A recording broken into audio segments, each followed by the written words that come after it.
Burston, who's a member of this group and has spoken here on Thursday night at 7 o'clock at the Tree of Life Synagogue. I'm going to start because our speaker has a bit of a time issue. I'm Mike Ehrman. I'm president of the Squirrel Hill Historical Society. I welcome you. We're a membership organization with a voluntary board. Members of my board, a bunch of them are here. Let me identify them. Helen Wilson is one of our vice presidents. Betty Connolly in the back, other vice presidents. Audrey Glickman, Wayne Bossinger, Ralph Lund, and Toby Chapman are my board members who are here tonight. We are based on membership. If there's some people who are interested, there are membership forms in the back. We do monthly meetings. The list of those meetings are here on your chair. We also have 2 walking tours, one of which is coming up on Saturday and still has room. If you're interested, just fill one out and come and see me. We're doing CMU on Saturday. We did this last year. It was a fabulous tour. Having said that, let me ask, how many here are Penn State alums? Uh-oh, you're taking my question. Thank you for coming. A number of you are new here. We really appreciate it. Zelda Curtis, a member, is from Penn State and helped market this program. We've had lots of fun with college lectures, and it hit me that we have a bunch of Penn State people in the neighborhood, and even though it's a few miles away, that it would be good to hear about the history of Penn State. And Athena Jackson is here. She is the Interim University Archivist and the Dorothy Four Huck Chair and the head of the Everly Family Special Collections Library up in State College. She's come down to speak to us. She's fairly new at Penn State, has nice pedigree from Texas, growing up in Texas through Michigan and Miami and North Carolina, all working in library and historically related issues. So I'm going to bring Athena up. Athena has a little bit of a time frame. At the end we'll have enough time to do the lecture and have some questions. If you have questions to us about the Historical Society, please hang around for a minute and we'll answer those questions. One other thing I should mention, our website is squirrelhillhistory.org, and we've been doing a lot of upgrading, and I recommend that you all look at that and see the new features that we have. Athena, thank you for coming.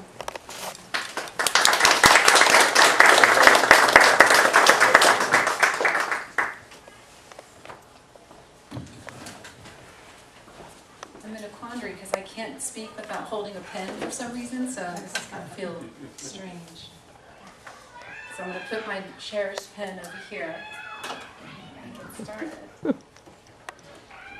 just want to make sure, I think everything is on. First of all, I want to thank Michael Ehrman for inviting me and the entire board of the Squirrel Hill Society for inviting me to give this talk today. I also want to share that they gave me this lovely book about the history of their society and actually your neighborhood. And those of you who are new here and are Penn Staters and aren't members of this group, I've had such a lovely time working with them, and I think you have some good neighbors here that you might want to interact with and join their group and do some good things for your community. How many of you are that family member, when you go out of town, you read all the historical markers? You stop every one, you're like, wait a minute, let's read and figure out why this city is the way it is, why that weird statue is there. I am that person. I have always been that.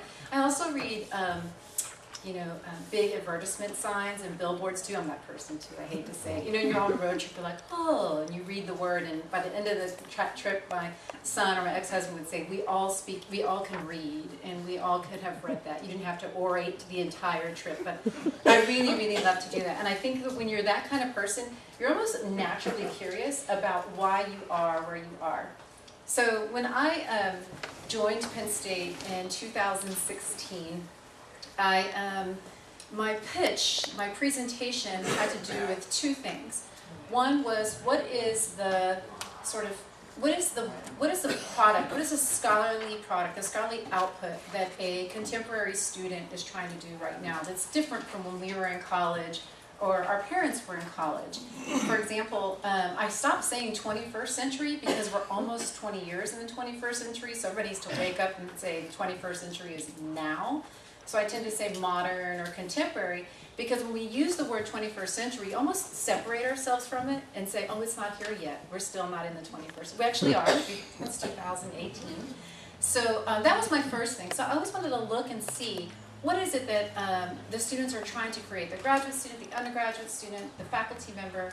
And then my second pitch, which is probably why I'm here today, was what is the role, what is my role as a librarian, as a head of a special collections library that administers the university archives? What is my role in a student's residential experience while they're there? What is it that they want to be there for? And also, do I really have a starring role? And I would argue that everybody that works there and does things at Penn State as a matter of getting a paycheck are supporting actors. And the real actors are students.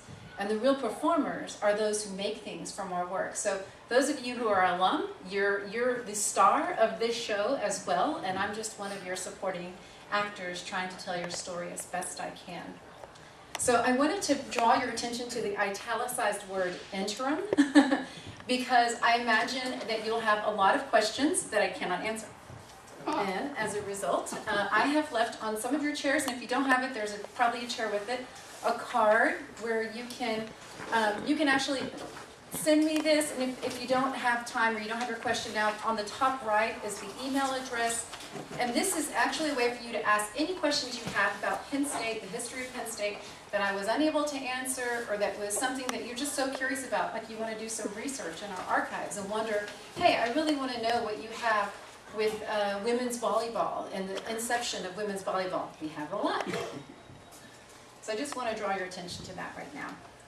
And the reason why I want to do that is because I have to read my notes a little bit more than I'm used to, because as an interim university archivist, I spend a smaller percentage of my time because my job is to administer all of the Special Collections Library. And the Special Collections Library includes the historical collections and labor archives. We're one of the largest repositories for labor union archives. We work with the steelworkers, United Mine Workers. We're very proud of that. We have their flag right when you walk in. You can see some of the Mine Workers and Steelworkers Association flag in our Special Collections Library. We also administer the rare books and manuscripts that are housed in the Special Collections. So the really cool old books that everybody wants to look at. And everybody always asks you, what are your favorite things and what do you want to do? When I'm on the clock, I always tell a student, it's whatever you're looking for. That's my favorite thing. I'm going to help you find it. But when I'm just with you all, with my friends, or talking to someone, my favorite item in the Special Collections is these really ephemeral connections to the history of the university. For example, the books that tell the women in 1950 that, you know, they must be in their dorms at 7 p.m. and they cannot entertain any men at any time inside of their room. How dare you? And you should never, ever, ever, ever think about drinking or doing bad things, ladies. Now, this is just, and I love when the students come in, you know, they're just walking in, you know, they're in their track shorts and they're awesome, young, cool women, and they read, they're like, what? What are these? I'm like, yes, these are the rules that you would have followed if you came to Penn State at that time.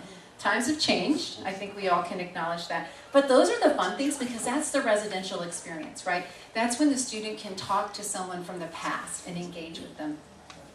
We also hold the sports archives, and I separated, in my tenure there, I've separated the sports archives from the university archives, because we do more than just Penn State sports. We have a large Olympic collection, International Olympics collection.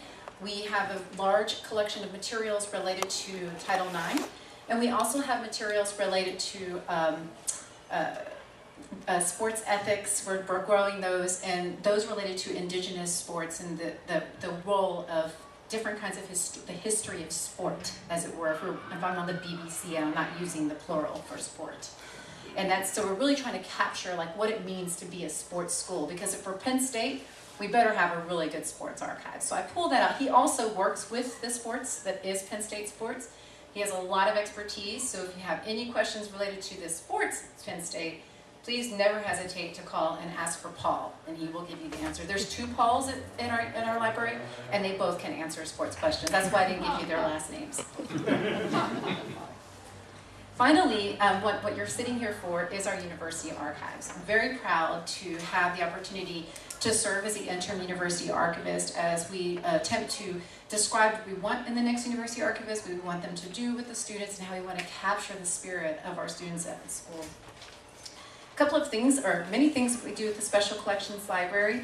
We teach, we actually partner with faculty. We teach plenty of classes, from graduate seminar courses to undergraduate writing classes, one-off classes where they want to be exposed to historical record, to really deep diving throughout an entire semester, even a year, with faculty and their students throughout the course of some study. In a Special Collections Library, it's what you think it is, and even in the archives, it's rare, it's unique, it's hard to find. For example, if you call me and say I have some Time Life magazines, I'm going to say that's not rare. As much as you think it's rare, it's not rare. But if you call me up and say, hey, I have a signed letter here from an Olympian that says he really loved going to Penn State, I'm going to call you right back, I promise. You're going to hear from me, because those are very unique and rare things that we like to have there. So that's kind of an example of the kinds of things we do. And with enough lead time, we do tours in small groups. So if you're ever wanting to put together a small group and come to University Park, on that same website, you can click on a button to plan a tour, and you can even say the kinds of materials you want to see. And sometimes we have them, sometimes somebody will call you back and we'll say, we don't have those, but we have something like this. And we've done this for families, we've done this for alum, we've done this for faculty, we do this for donors a lot of the time as well. But we always love to show our treasures to everyone in the library when you come. Someone asked me about parking. I want to keep it real. It is hard to park at University Park, which is kind of funny if you think about it. So you will have to think about that, and I would always recommend the Nittany Lion Inn deck. It's the closest kind of largest parking structure near the libraries. Other than that, when you call the Special Collections Library and plan a tour, or you go to the website, they can give you other parking structures that you might want to attend, might want to take a look at. And then finally, when you do come, we call those pop-ups, and by that we mean, so you might hear that word pop-up, that just means we're going to pop up some materials for you, really tailored to what you want to see, and we can walk you through some of those materials. So, what is this talk? Penn State, then, now, and forever. So I'm going to give you, do you remember, so how many of you look online and you see online, like, the top 10 reasons why you should watch this TV show, or the top 10 reasons why you should do blah, blah, blah. So as the interim university archivist, there's no way I could learn the history of Penn State. Even when you called me back in November, I was thinking, wow, I don't know when I'm going to be able to learn everything there is to know for an avid audience in Pittsburgh. By the way, I love wearing this shirt around town, I can tell you that right now. But I will say that I thought, okay, so what can I do that isn't something that you could look up on Wikipedia, or you could kind of have a quick snapshot. I wanted to give you just things that you can take with you, 9 things that you could really take with you and tell somebody else about. So imagine I'm giving you 9 really cool things, 3 that are from the then, 3 that are happening kind of now, and by now I'm defining it like 1960s onward, and then things that always happen, what I call the staples, that since Penn State was Penn State, it has been these staples. And I'm going to go through those with you, and we're going to talk them through. So, then and now. I'm going to focus first on then. Does everybody know what that is? Raise your hand if you know what that is. You can yell it out. Bond, yes, Bond. And what year was it started? 72. 1970? I have notes, I'm sorry, I'm cheating. It's a student-run philanthropy, and it's committed to enhancing the lives of children and families impacted by childhood cancer. So it's a very, very serious issue that the Greek life community and many students there participate in. And their mission is to provide emotional and financial support, spread awareness, and ensure funding for critical research, all in pursuit of a cure. And the photo to the far left is sort of the then, and it's kind of the 70s, early 80s, kind of recent, kind of what you would imagine, a couple of students, undergrads, grads, like their t-shirt, dancing. And then you can see the picture for now, and that's a little bit different. It's almost like a huge, giant dance party. Has anybody ever been to Thon before? Wow, we have some. Did you have a good time? So which picture were you in? The early one. The early one? How did you? Later? Later. Yeah, you were inside Beaver Stadium hitting it hard. Rice Shore Center? Yeah. Oh, sorry, right sure. Oh gosh, I already messed up. See, you gotta take that editing off of the camera there. So one of their goals is to have a 46-hour dance marathon fundraiser. It is one of, or sometimes arguably the most successful fundraiser that a university can do for research that students do. It's student-driven. It's really beautiful. It's really fun. They're very exhausted. I love seeing them like the days after in the library. They look really tired and dehydrated. So we're going to go into some thens now. I thought I'd show this one for then. So first we're going to talk about Penn State's name, because it's had several names. I don't know how many of you knew that. So in 1855, it was called the Farmers High School. And it was Pennsylvania Governor Pollock who signed the charter for the Farmers High School of Pennsylvania in February of 1855. And it was governed by a board of trustees made up of 13 members. Judge Frederick Watts of Carlisle was the first president of the board. 200 acres of the land was donated by James Irvin with a $10,000 pledge from citizens of Centre and Huntington counties. This became the original site of the Farmers High School, and the school opened on February 16, 1859, with 69 students and 4 faculty members. And who was the first president? Pew. Who's gonna fight him? Like, he's winning everything. Evan Pugh was the first president, and he was a noted agricultural chemist, so not too far from your major. And he was the first president. And he's very renowned for bringing and introducing the sort of agricultural focus of the university, which then began in 1862 because what was signed? Does anybody know what grant was signed in 1862? I'll give you a hint. For state colleges, the land grant. 1862 was signed by President Lincoln, and it established a national system of public state universities that emphasize on practical education for the industrial classes, focusing on ag and mechanical arts.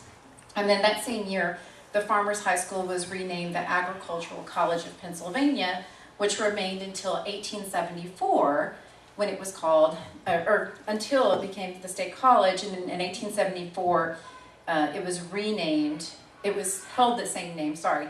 And then in 1853, it became the Pennsylvania State University, 1953, Athena. And that was when Milton Eisenhower was president, and the Pennsylvania College was granted university status. Changing the name of the school to Pennsylvania State University, Milton Eisenhower championed this name because he said, and I love this quote, "I did my best to have people understand that the Pennsylvania State College was an instrumentality of the state with a perpetual guarantee by this legislature to support it as it carried out the basic Land Grant Act." Later, Eisenhower said, and that the University of Pennsylvania, despite its name, was strictly a private institution receiving some public aid as a grant. Because of the difficulty of getting this understood, I turned to the task of changing the name of the institution to the Pennsylvania State University. So there's some, we're going to talk a little bit about this in a moment, there's a little bit of this status thing that happens in the Commonwealth of Pennsylvania that's different than, I think New York has a similar system with their private public university. And the image there is Old Maid in 1855 on Opinion, and right when it was finished. This is right when it was finished. And one of those, I'm sorry, these pictures, they would look, I think it's the light behind it. But who knows the name of that donkey? Old Coley. Old Coley. This is the rock star couple here. I don't know what we're going to do. They're honorary Squirrel Hill members if they're not already members. So Old Coley was part of the construction of Old Maid, and he was at the Penn State for 30 years as a task mule, and he died in 1893, and his skeleton has lived in different parts of Penn State, and now his skeleton is on display at the Hub Roberson Center. So you can go and see Old Coley today if you wanted to. Now that's very different from when I worked at LSU and there was an actual tiger on campus. I'm okay with the skeleton of a donkey than a real tiger that might escape and eat me someday. My mom said it would never eat me because they feed him so well. I thought that was okay. So that was one of your thins. Remember what's in a name. So now you can go around and tell everybody that Penn State had all these names. It was very complicated, but also it changed its institutional status over this time. So in 1863, the General Assembly of Pennsylvania designated Penn State as the Commonwealth's only land-grant institution. This guaranteed that Penn State would receive funding from the state in the form of an annual endowment that was funded through the sale of land. Evan Pugh fought tirelessly for Penn State to be the only Pennsylvania land-grant institution. In 1907, it became a co-op extension. The Board of Trustees established the Agricultural Extension at Penn State, which is very strong now. It's a very well-known ag school. I'm from Southeast Texas, so I'm very close to College Station, which is a very similarly named town. That's the land-grant institution of Texas A&M, which has a heavy ag status as well. So when I came to Penn State, I could even see the almost the cultural feel of being an agricultural school. And what I love about Penn State is the animals are still so close to campus. Like, you don't lose the fact that you're at an ag school. And I think that's really powerful in terms of that residential experience that I was talking about earlier. And there could be some smell involved in that, but that's okay. I'm from Texas. We're used to all kinds of smells. This allowed the cooperative extension agents to go out into rural areas of Pennsylvania and share a new agricultural and home economic advancements with the general population. And the Smith-Lever Act of 1914 furthered this cause by providing state and federal funds for agricultural and home economic extension. And then there's state-related, and that was what I was talking about earlier about that private-public hybrid. It's a statutory designation by the Commonwealth of Pennsylvania that confers state-related, which makes them public-private university hybrids, and it provides each university with an annual appropriation in exchange for offering tuition to students living as residents of Pennsylvania. And the image, can anyone guess what that is? They're demonstrating a machine, and I don't know if you can tell by the photograph because of the light coming in, but that's actually a demonstration at the Ag Extension of a potato machine. So that was happening out in, it's pretty cool. I think that they're wearing hats always is just so, they're just so dapper and well dressed even when they're farming. I really like that. I'm sorry? It's a potato machine. I think it did something to them in terms of, I don't know if it picked them or it was sorting them. To be honest, I haven't seen that potato machine, so I wouldn't know, but it's pretty interesting that we have some of these really old photographs. When our students that are working in like 3D labs with their lasers and all this stuff, and then you go back to these pictures and say, this is what the students were doing in a long time ago when they were first beginning their ag extension status. Third little that was then kind of story is students and study. So because of the land grant commitment, Penn State provided a different type of education that was typically available in higher education in the middle of the 19th century. For example, in the 19th century, when universities started to form, there was a focus more on the classical study. So you started first with the philosophers, and you started with the naturalists, and then you worked your way into science. Well, at Penn State, it was foundational that they started with the chemistry, with the mathematics. So every student, that was part and parcel of their job, what they had to do there. So all students at Penn State took both practical and scientific courses, and the study of chemistry was stressed for all students, and a hands-on method of teaching was used that was new to American college and the way American colleges studied science. And I think what I've noticed since working at Penn State is how, and I guess I'm going too far in advance, but I do have to share this because I'm such a new faculty member there. And I was at the University of Michigan before I got to Penn State. I'm sorry, I shouldn't say that on the recording, but I will say that when I moved to Penn State, the one thing I immediately noticed was this intense and authentic humility of achievement. There was fantastic achievement happening at Penn State, coupled with grounded, down-to-earth people. You never felt that there was this hubris or I'm better than you and you're better than so-and-so. It was very much still is. Like everybody's in it together, everybody acknowledges their talents, and then they think about their talent as being sort of a part of the greater good of Penn State. And I really think that's, having worked on 4 university campuses, I can say that that's so, I see it everywhere in different areas, but at Penn State, you see it across the humanities, you see it in the sciences, you just see a certain humble pride about what they're doing. I think that's very much a typical Penn State identity that you can, those of you who are alum and those of you who know alums, you probably notice that. Like they're proud of what they do, but they're hard workers and they're just going to get it done. And you sort of see that when you're working there. So this image on the left is a woman named Ella Agnew. Is that, I don't know how to, A-N-G-N-E-W. How would you say that? Agnew? Agnew, thank you. And she was an early home economist at Ag Extension. And then on the right is a chemistry lab in 1894. And I was really torn. I had another image of the first lab that was in Old Main. Can you, I'm sorry, I'm standing too, I'll move around. If I go there, I'm in the light. Okay. So, but the Old Main chemistry lab didn't have any people in it, and it just looked like, you know, Bunsen burners and whatever. But, which is interesting because I learned about a week or so ago on a talk on Evan Pugh that he was close to the professor whose name was Bunsen, and that's really interesting. So of course he was already really connected to practical, hardworking sciences. So you would see that, like that first lab, the chemistry lab, had all of those material things that you would imagine seeing now. This one I liked a little better because you can see the students working hard, you can see them doing some research.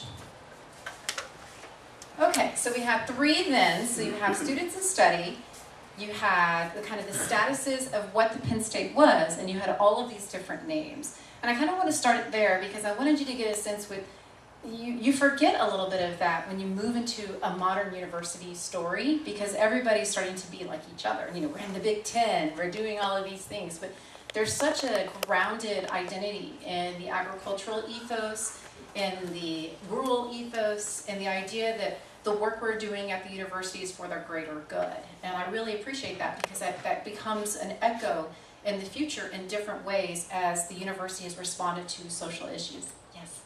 Is Edmund Pugh also related to Pugh, who was one of the early founders of the Chautauqua Institute? I don't know. The Pugh was a founder of the Chautauqua Institute. I don't know that. That's a good. If you have one of those, feel free to write that down. That's a very good question. So now we're going to go to a little bit of now. I'm going to ask if everybody knows what on the left is of the screen. It is the Creamery in 1956. And they're all enjoying the Penn State Creamery ice cream, of course, now. That's not a picture from my fridge, I promise, but I do partake. There's a schism between, there's a local creamery in town, I'm already forgetting the name, Myers, right? And then there's Penn State, and you know, you're either one or the other, you're not in between. Like you like this ice cream or you like that one, the dairy. Yes, sir?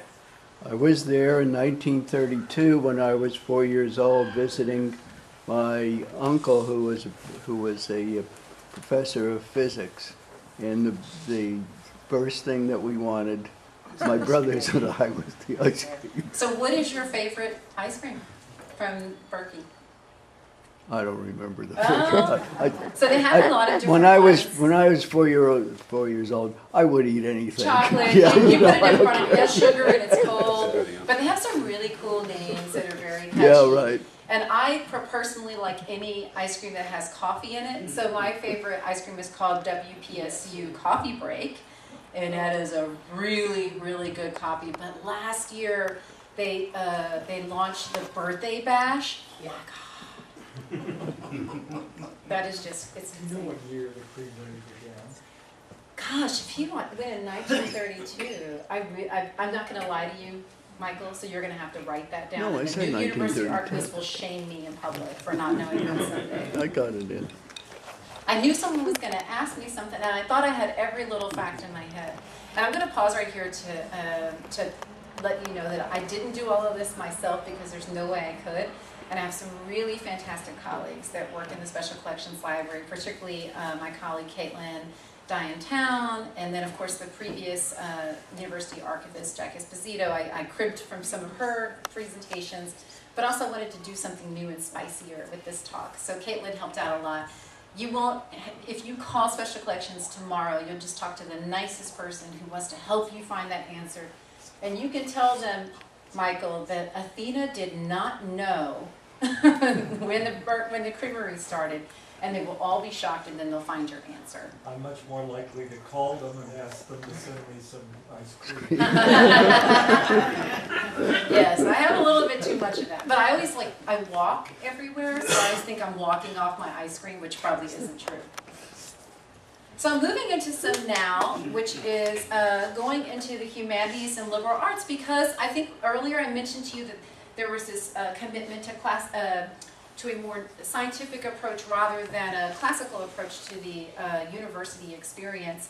But from 1908 to 1920, President Sparks, who was a noted historian, activated our liberal arts program that stands strong at PSU.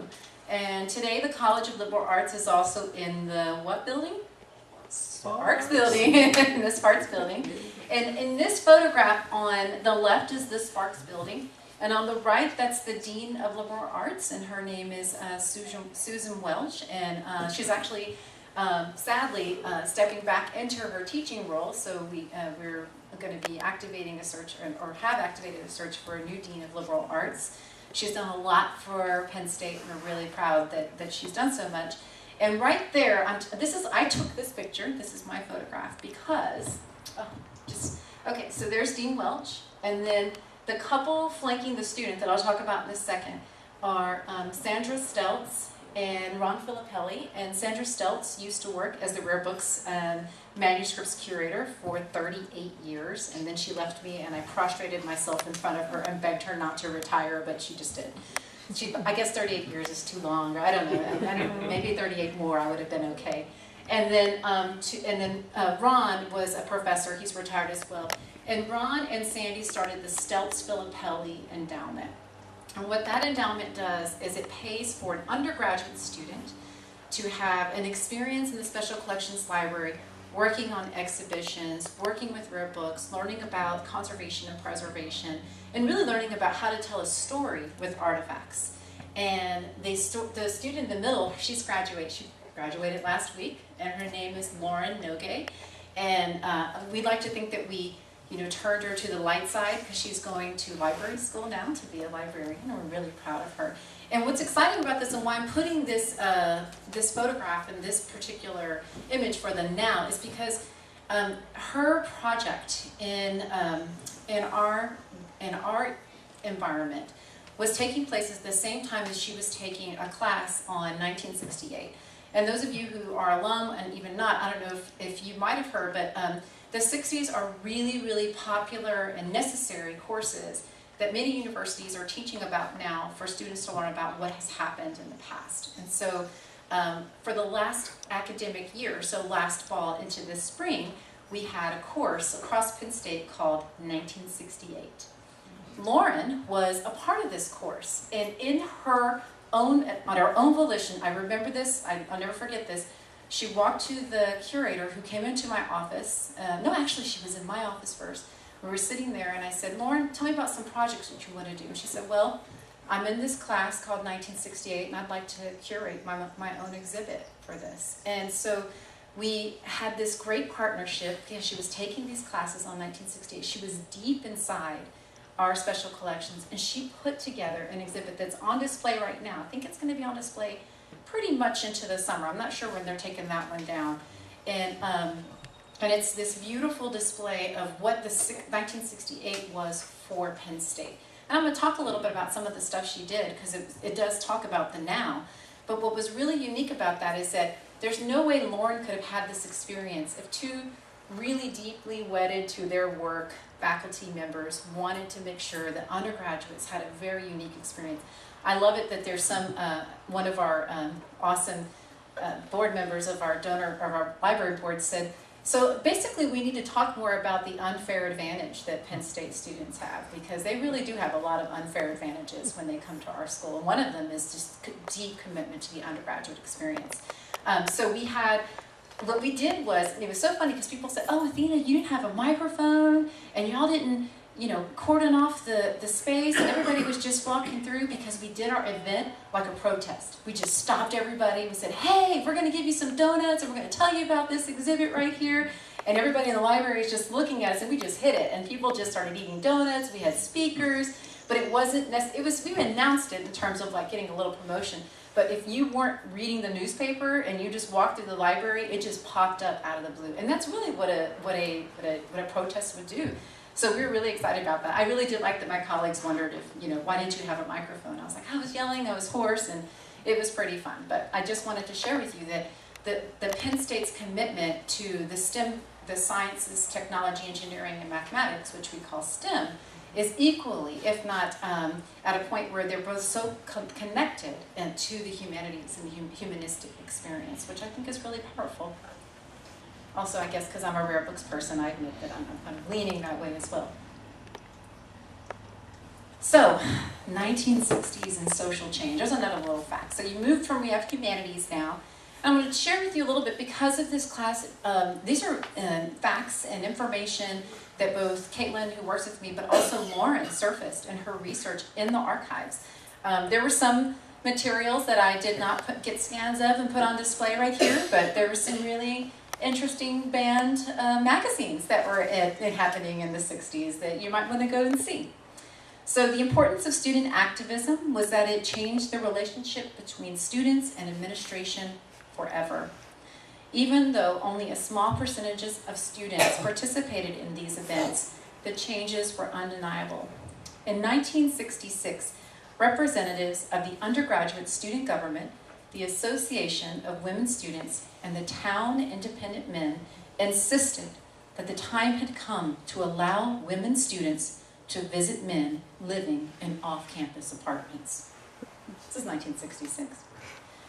By June, the University Senate had approved a revised visitation form that would allow women to visit men in off-campus apartments as long as they had written parental consent. Wow, we did it!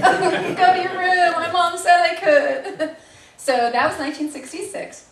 And in September of 1968, students protested the lack of student housing available, which was the largest rally after 1966, because that women being able to go into men's rooms without that aren't on campus without permission was one of the largest protest rallies that Penn State had seen at that time. Like, we want to hang out with our guy friends, and we don't need you to get in between us for that. So I don't think they have a problem with that now. I think everybody hangs out just fine at Penn State. But so then in 1968, there wasn't a lot of student housing available. And in the fall of 1969, more than 800 students were squeezed into recreation rooms, study lounges, and other temporary quarters in dorms already filled to capacity. As many as 400 students were reportedly homeless when campus began. And this is an evidence of that is in the far right here. Right, I'm left-handed. I always have to do that. I'm sorry. A small group of students pitched the tents in front of Old Main in protest, and they named their town after the Penn State president at that time. Walkertown. Walkertown, after Penn State President Eric Walker. And over the next 2 weeks, students spoke out and listed out the issues that they felt were besetting the university, and they had a Walkertown carnival atmosphere with rock bands, alcohol, marijuana, everything happening right there, and just in protest. So that was in 1969. So you can imagine what that would have felt like if you're an administrator. I can't imagine being a librarian at that time and walking through and like, oh, I don't even know how I can deal with this. So, so there was just this big shift. And I think we all know the 60s was just a big shift against authority, against control, against what older generation thought of as proper. We're seeing that a little bit now. I think you see that as generations grow.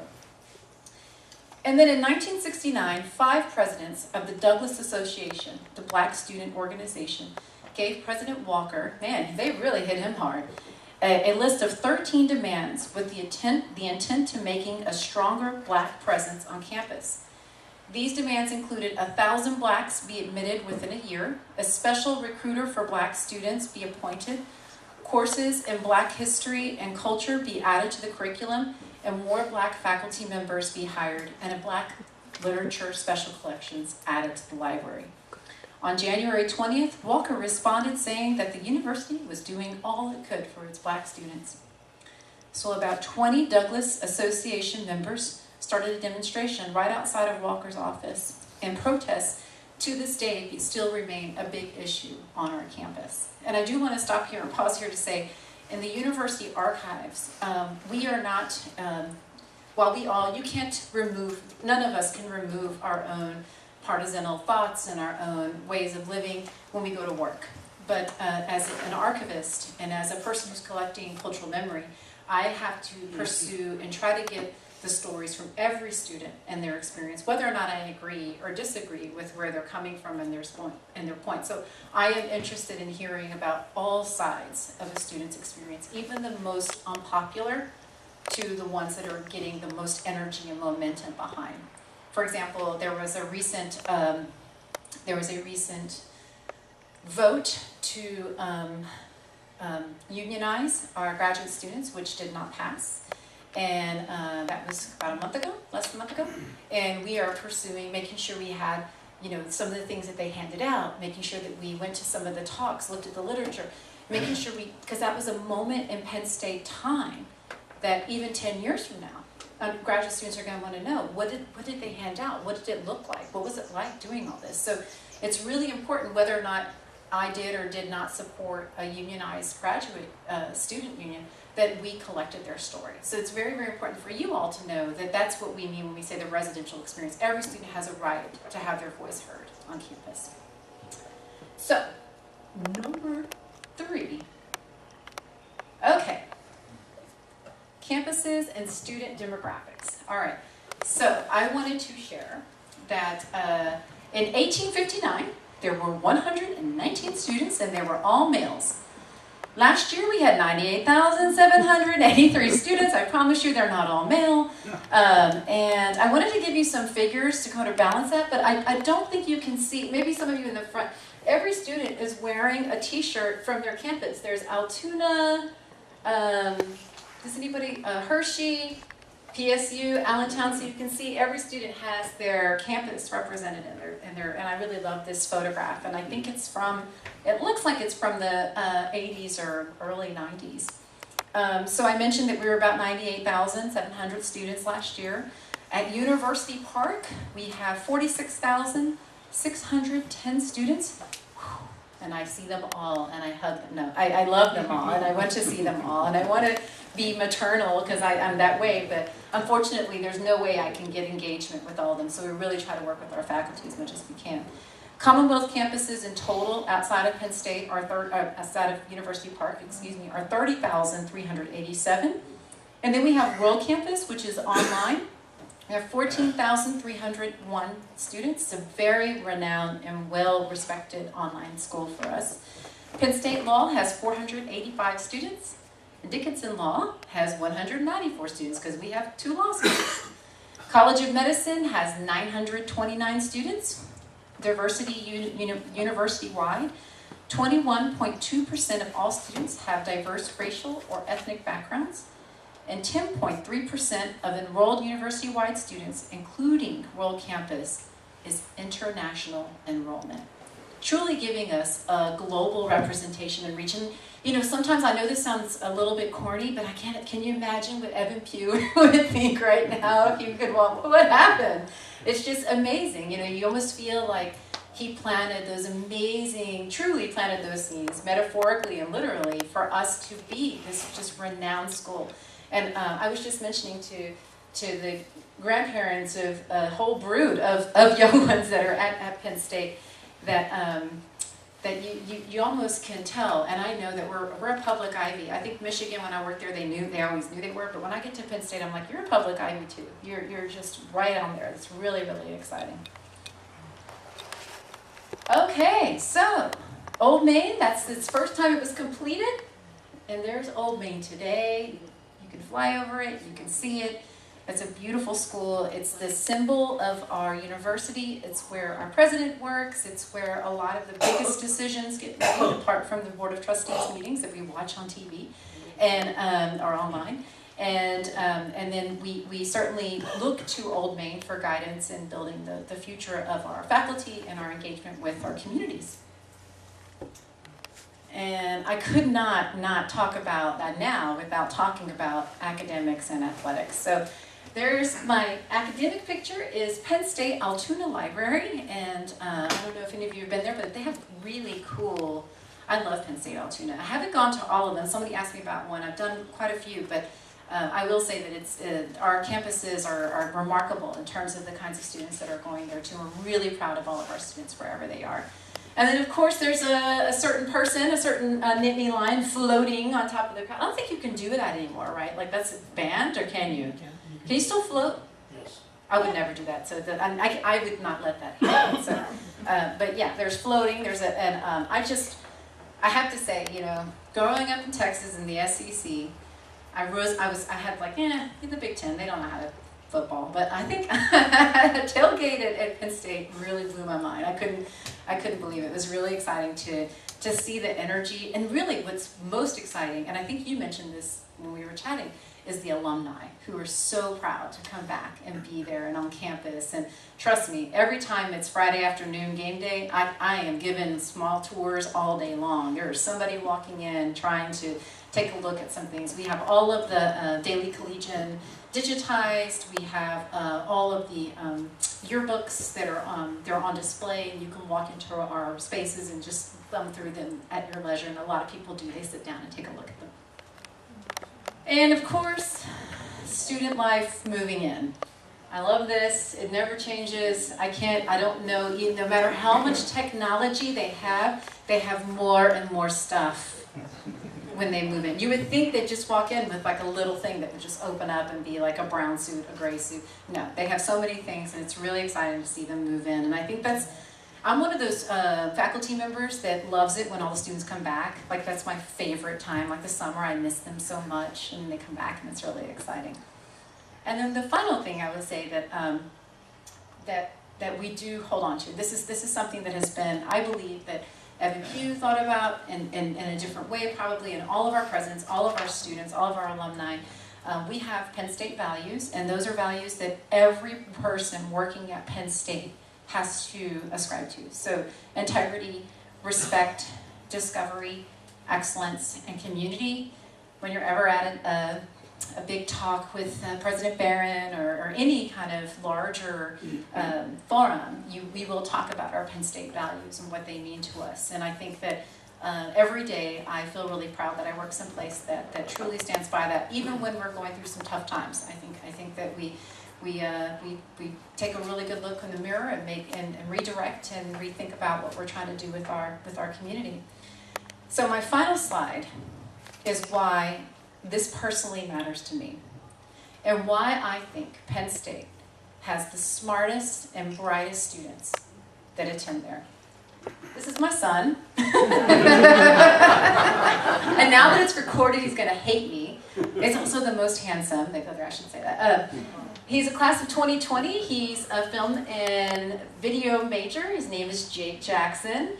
And he's at the Belisario College of Communications. And I love this because he graduated from high school in Ann Arbor. And so when he got his Penn State thing for the top of his mortarboard, and when you look down there and you saw one Penn State, well, we could find Jake there. We saw a lot of Michigan and a lot of this, a lot of that. And there's that blue and white going up there to get, and I was so happy. I was like, Jake, we watched you the whole time. You were this one Penn Stater.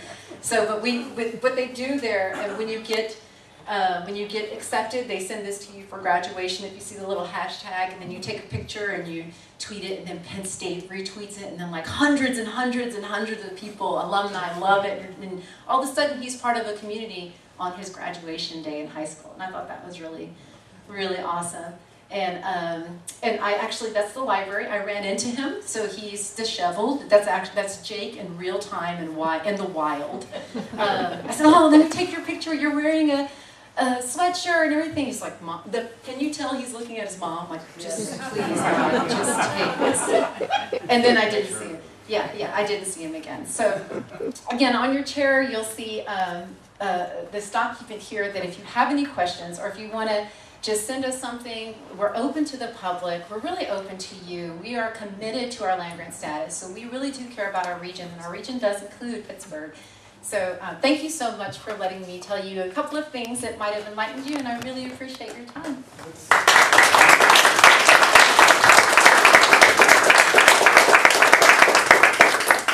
That was charming. Oh, good.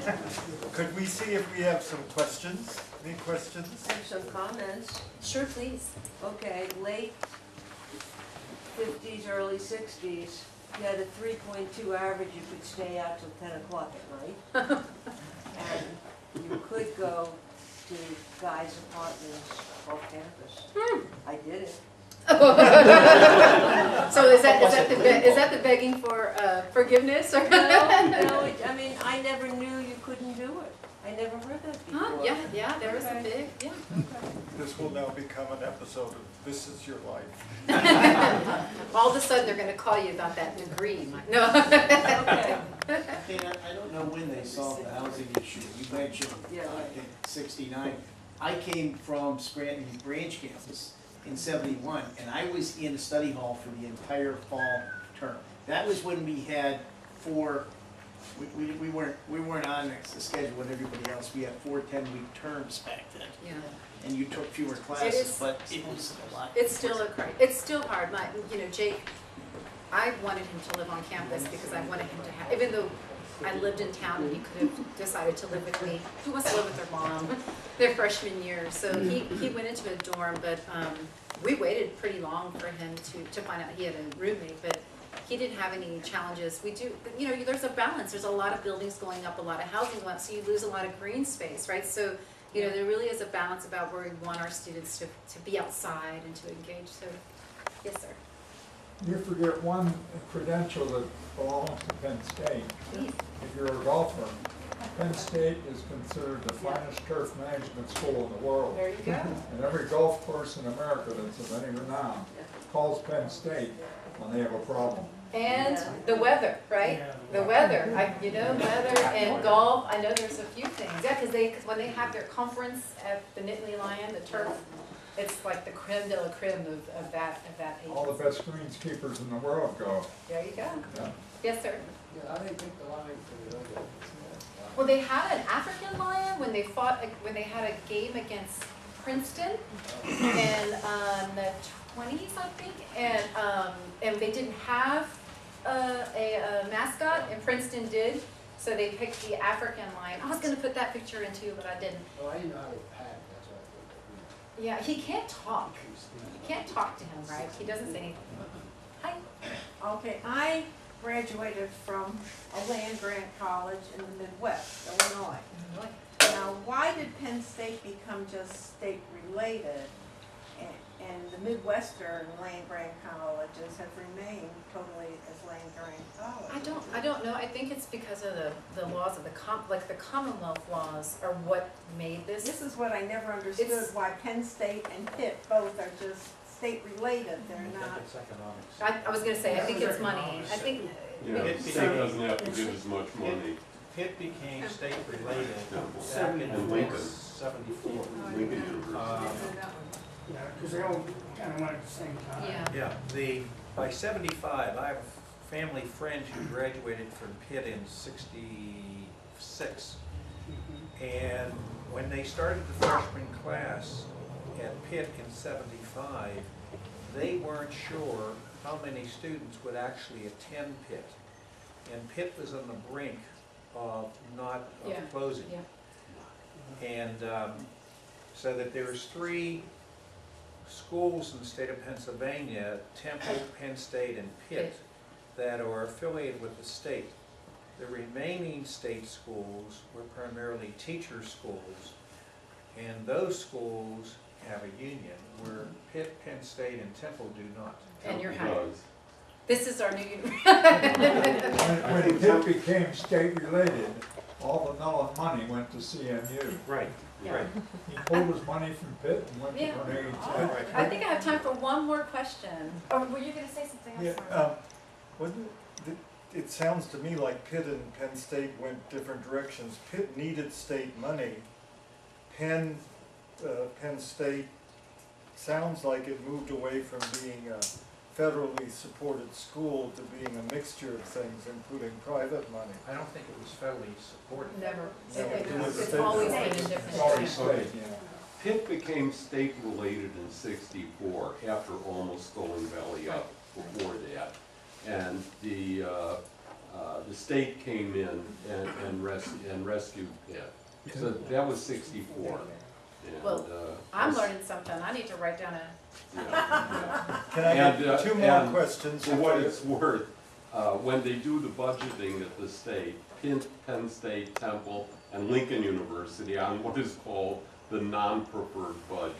Yeah, we hold our breaths. Yeah, but libraries has a budget there. The answer to Flo's question I'm is maybe thinking that Illinois was more generous to its Well, colleges. Well, it's Illinois, Indiana, Michigan, they all Michigan have- State, yeah. They've all, not Michigan State, University of Michigan.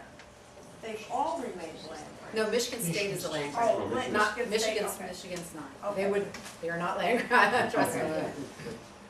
Wait, she was waiting for I a was little. gonna say, I think maybe the state-related part might have happened because the baby boom was entering college. Because my sister, brother, and I were all part of that. Huh, And you had to apply so many places to try and get accepted because there was so much competition Yeah. to get into college.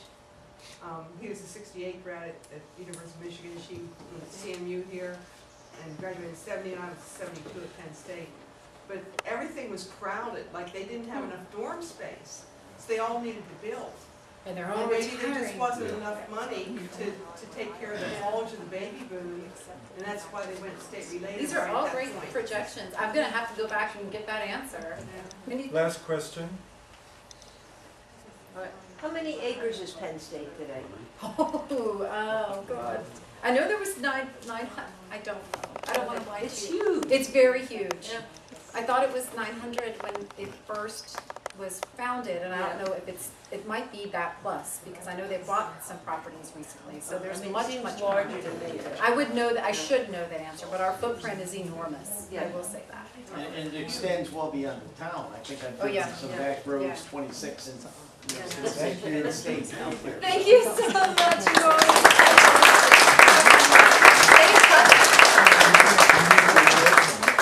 Oh, yeah, yeah. But it's okay, I'm not gonna. Can you Bring take up the Penn State and discount? Joe Paterno and all that. Oh, no, she did give it to me. Yeah, we loaded it onto the. Okay,